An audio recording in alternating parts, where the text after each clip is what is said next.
Yang penting ini semua Mas Gibran surveinya naik terus. Wah, ya. siap. Amin. Ya, nah, itu yang penting. Maaf lahir batin Pak. Ibu, maaf lahir batin Bu. Mungkin dosa Pak. Maaf lahir batin. Sugeng Riyadi.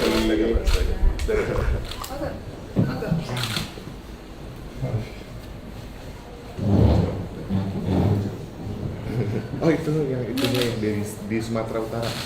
Iya. Parang itunya. Tapi motor Jawa tapi. Maaf lahir batin ya semuanya. Adil Bapak izin semuanya. Terima kasih. Ya. Bapak gimana Pak ini pertemuan hari ini tuh bahas apa aja sih Pak bersama Pak Jokowi? Ya ini sebagaimana biasa tradisi kita, adat kita kalau Lebaran ya biasanya anak buah itu sowan atau lebaran kepada pimpinan.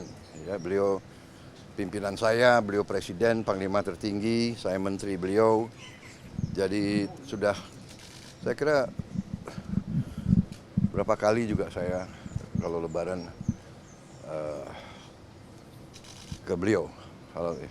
Jadi hari ini demikian, jadi tidak ada pembicaraan yang terlalu politis begitu karena ini hari lebaran.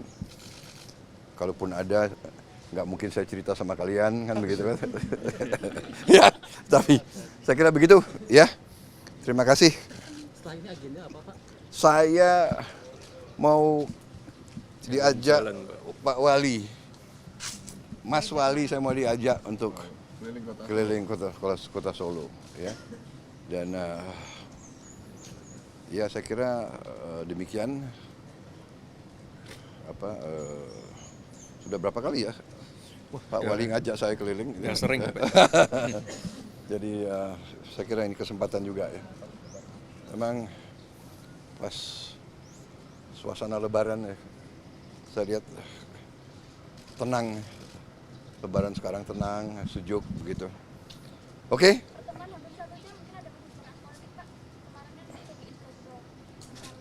Baru saya jawab tadi. Iya kan? Ini lebaran. Tadi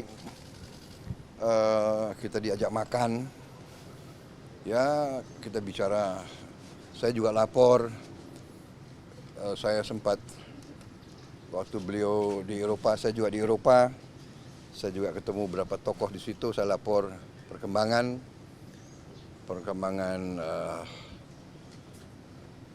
berurusan dengan pertahanan kita dan sebagainya.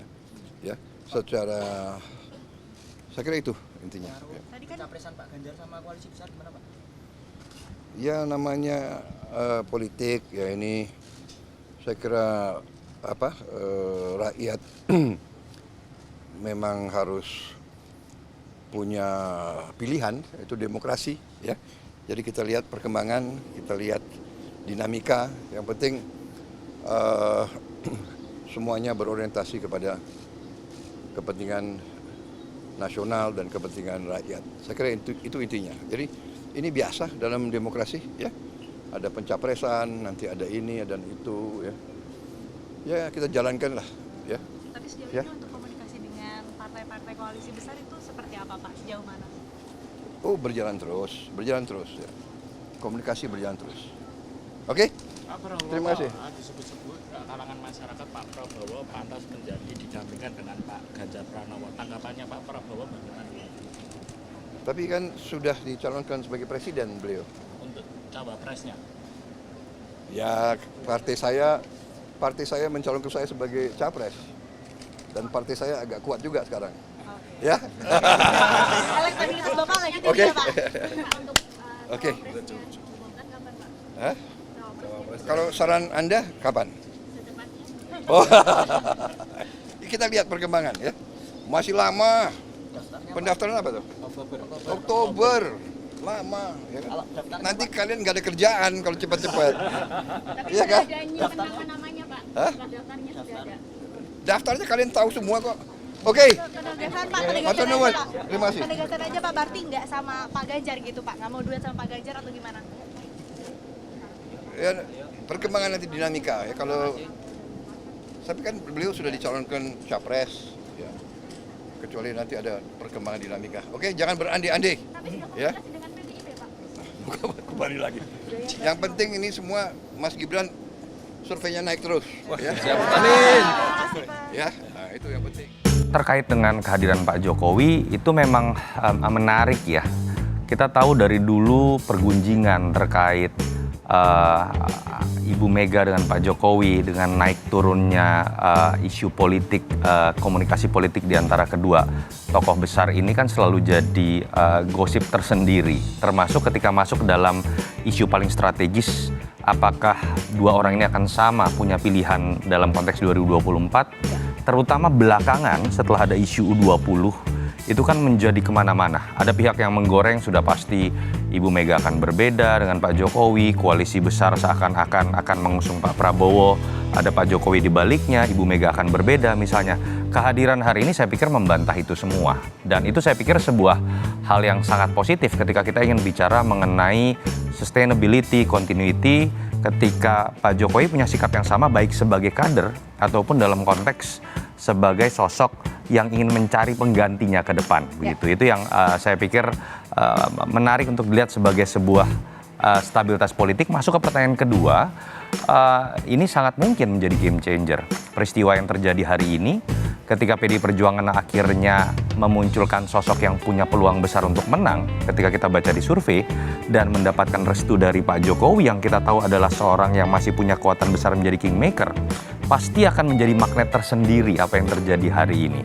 Sehingga kalau kita coba kaitkan dengan koalisi besar, kalau betul koalisi besar ini ada, saya menduga peluang dari PDI Perjuangan untuk menjadi pemimpin koalisi besar dengan ada peristiwa ini menjadi sangat besar. Atau kemudian kemungkinan kedua, kemudian menjadi terpecah. Ada satu atau dua partai yang kemudian ingin bergabung dengan PDI Perjuangan, koalisi PDI Perjuangan. Dan kalau kita lihat ini akan bergantung ujungnya adalah dari kesepakatan, terutama apakah di antara Pak Prabowo dengan Ganjar ada yang mau mengalah untuk menjadi nomor 2. Ketika kesepakatan terjadi, menurut saya koalisi besar lebih mungkin terjadi. Tetapi ketika di antaranya tetap bersikukuh menjadi nomor 1, menurut saya hampir bisa dipastikan koalisi besar agak sulit untuk terwujud.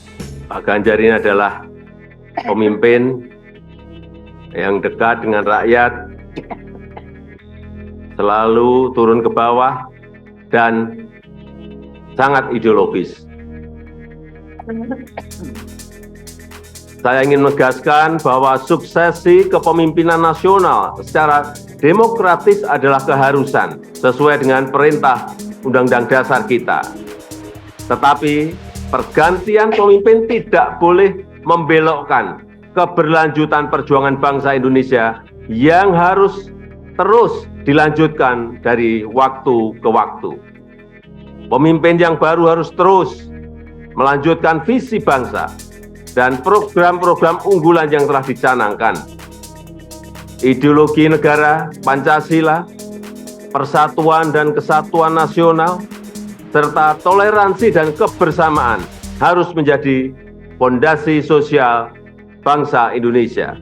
Kesejahteraan rakyat yang adil dan merata, pembangunan yang Indonesia sentris harus menjadi semangat program pembangunan nasional. Kemandirian nasional, berdikari, dan kepemimpinan Indonesia di masyarakat global harus tercermin dalam sikap pemimpin untuk memperjuangkan kepentingan nasional.